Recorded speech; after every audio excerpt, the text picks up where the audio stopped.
Asal-usul Kota Jombang. Ada sebuah desa yang terlihat begitu asri di wilayah Jawa Timur. Desa tersebut bernama Karangkejambon. Dia adalah Wandang Wanguri, salah satu warga desa setempat. Dia memiliki seorang putra bernama Joko Tulus. Cup, jangan menangis, Le. Tumbuhlah menjadi anak yang kuat. Sesuai doa ibunya, Joko Tulus tumbuh menjadi anak yang kuat. Namun, keadaan tidak berjalan baik baginya. Kalian semua selalu mengejekku karena tidak punya ayah. Lihat saja nanti, aku pasti akan mengalahkan kalian semua. Tekad kuat Joko Tulus saat kecil membentuknya menjadi pribadi yang keras dan bengal. Kamu masih belum menyerah juga. Ampun Joko, maafkan aku. Rasakan, itulah pembalasanku untuk semua hinaan yang selama ini aku terima. Kalian selalu saja menyebutku kebo. Aku akan menjadi lebih kuat lagi, agar orang-orang tak memandang rendah lagi. Akan kukuasai negeri ini, supaya mereka tahu siapa aku. Setiap hari, Joko terus-menerus membuat ulah. Dan mulai sejak itu, dia pun dikenal sebagai Kebo Kicak, yang berarti pendekar sakti berbadan besar. Dalam perjalanannya mencari kekuatan, Joko tiba di sebuah daerah bernama Banyu Arang, tepatnya di Padepokan Sumoyono. Permisi Kiai, perkenalkan, aku adalah Joko Tulus. Namun orang memanggilku Kebo Kicak. Aku tadi melihat sekilas kau nampak hebat. Izinkanlah aku untuk berguru padamu. Silakan saja. Aku akan menerima siapapun yang mau belajar. Namun perlu diingat, jika ilmu yang kuajarkan haruslah dipakai untuk kebajikan. Terima kasih Kiai. Aku berjanji akan kugunakan ilmu yang kuperoleh untuk kebaikan. Dia adalah kakak seperguruanmu, Surontano. Dia telah lama belajar di sini. Selamat siang Surontano, salam kenal. Selamat siang, Kebo Kicak. Di padepokan itu, Kebo Kicak mulai belajar ilmu kanuragan. Dia belajar dengan sungguh-sungguh. Untuk menguji kemampuan Kebo Kicak, sang guru pun meminta kedua muridnya untuk berduel. Ingat, ini bukan tentang siapa yang menang, tapi siapa yang paling menguasai teknik dengan benar. Silakan dimulai. Siap, Kiai.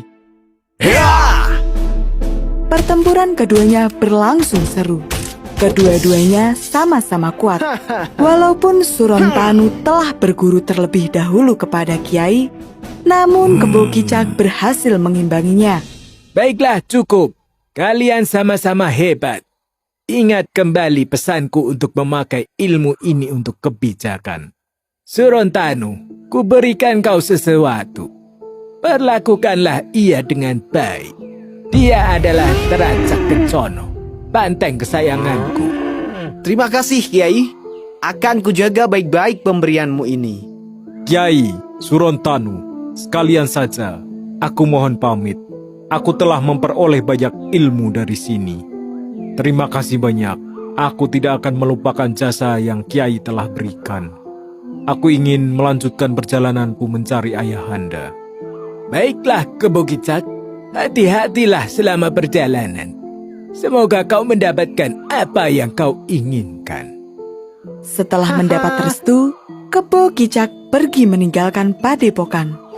Perjalanannya terhenti di kerajaan Majapahit. Ia mendapatkan kabar jika ayah yang selama ini dicarinya merupakan patih di kerajaan tersebut. Permisi Tuan Pengawal, izinkan hamba masuk ke dalam. Aku ingin bertemu dengan Patih Pangulang Jagat. Mengapa kau ingin bertemu dengan Patih? Ada urusan apa? Maaf Tuan, aku hanya ingin memastikan apakah benar beliau adalah ayah yang selama ini aku cari. Tuan Patih tidak mungkin memiliki anak sepertimu. Jika Tuan tidak mengizinkanku masuk, maka Keduanya sama-sama kuat. Walaupun Surontano telah berguru terlebih dahulu kepada Kiai, namun Kebo Kicak berhasil mengimbanginya. Baiklah, cukup. Kalian sama-sama hebat. Ingat kembali pesanku untuk memakai ilmu ini untuk kebijakan. Sorontano, kuberikan kau sesuatu. Perlakukanlah ia dengan baik. Dia adalah Teracak Kencono, banteng kesayanganku. Terima kasih, Kiai. Akan kujaga baik-baik pemberianmu ini. Kiai, Sorontano, sekalian saja, aku mohon pamit. Aku telah memperoleh banyak ilmu dari sini. Terima kasih banyak. Aku tidak akan melupakan jasa yang Kiai telah berikan. Aku ingin melanjutkan perjalananku mencari ayahanda. Baiklah, Kebo Kicak. Hati-hatilah selama perjalanan. Semoga kau mendapatkan apa yang kau inginkan. Setelah mendapat restu, Kebo Kicak pergi meninggalkan padepokan.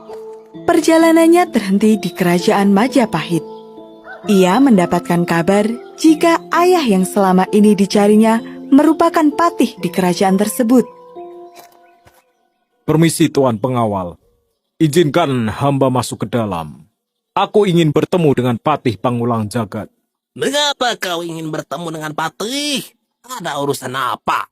Maaf Tuan, aku hanya ingin memastikan apakah benar beliau adalah ayah yang selama ini aku cari.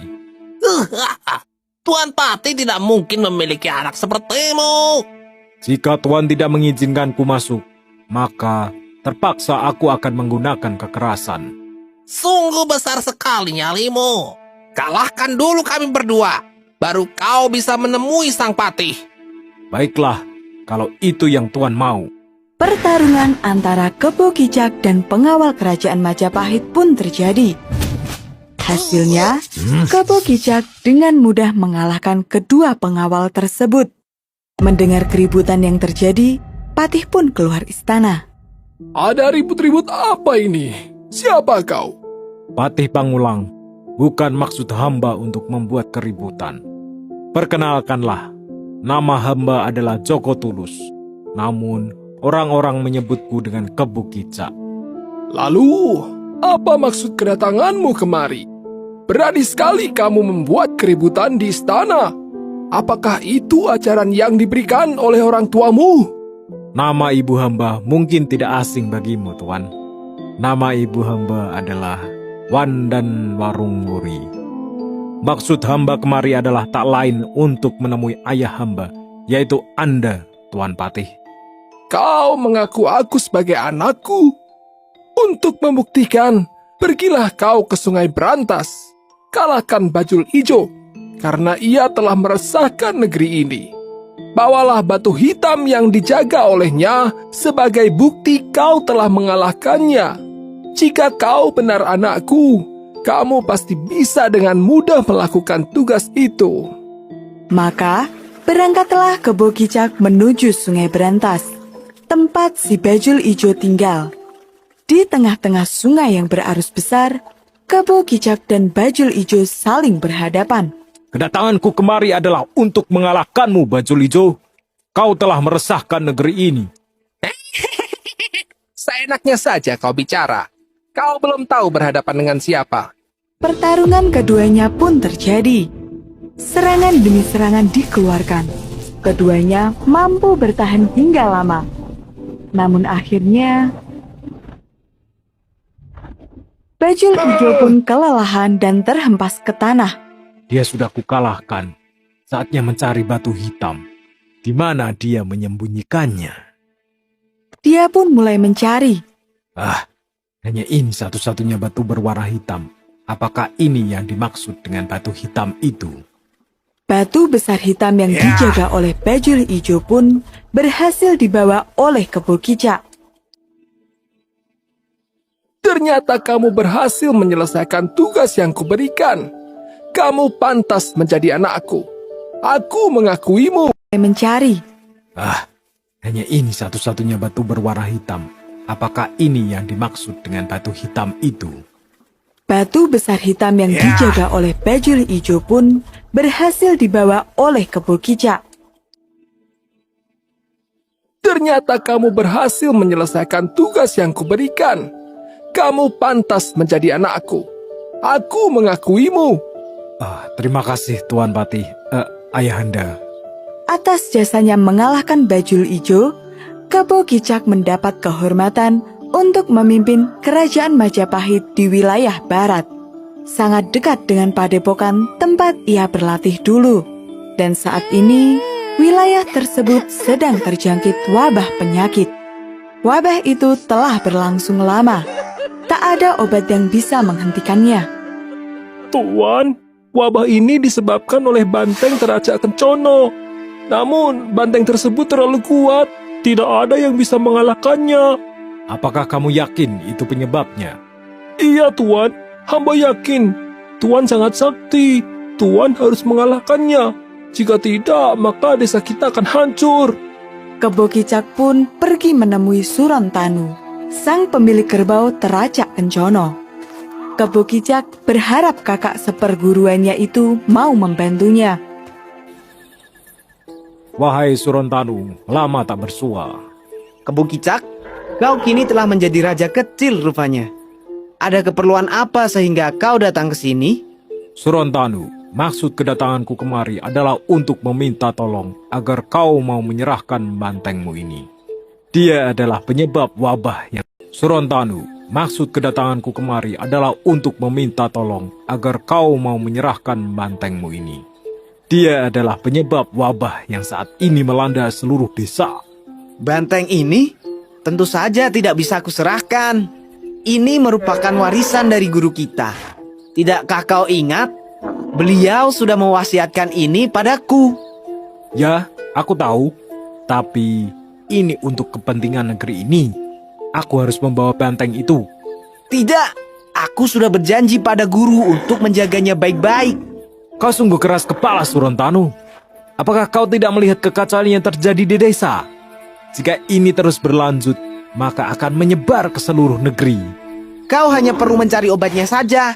Bukankah di istanamu ada tabib hebat? Tidak ada obatnya. Banteng ini satu-satunya cara. Tidak bisa. Jika kau terus mendesak, maka aku akan melawanmu. Mau bagaimana lagi? Aku harus melawanmu. Pertarungan antar murid seperguruan pun tak terelakkan. Keduanya bertarung dengan hebat. Pertarungan tersebut berlangsung beberapa waktu. Keduanya sama-sama bersikukuh dan tidak mau mengalah. Kesaktian mereka menimbulkan aura cahaya berwarna hijau dan merah. Hijau dalam bahasa Jawa adalah ijo, sedangkan merah adalah abang. Dari kedua kata inilah, konon katanya kata Jombang berasal. Daerah itu kini dikenal sebagai Kota Jombang, sebuah kota di Jawa Timur yang dikenal sebagai kota santri. Pesan dari cerita ini adalah, perbedaan seringkali membuat kita bertengkar. Karena itulah, kita harus memandang sesuatu dari banyak sisi, agar kita bisa melihat mana yang benar dan mana yang salah.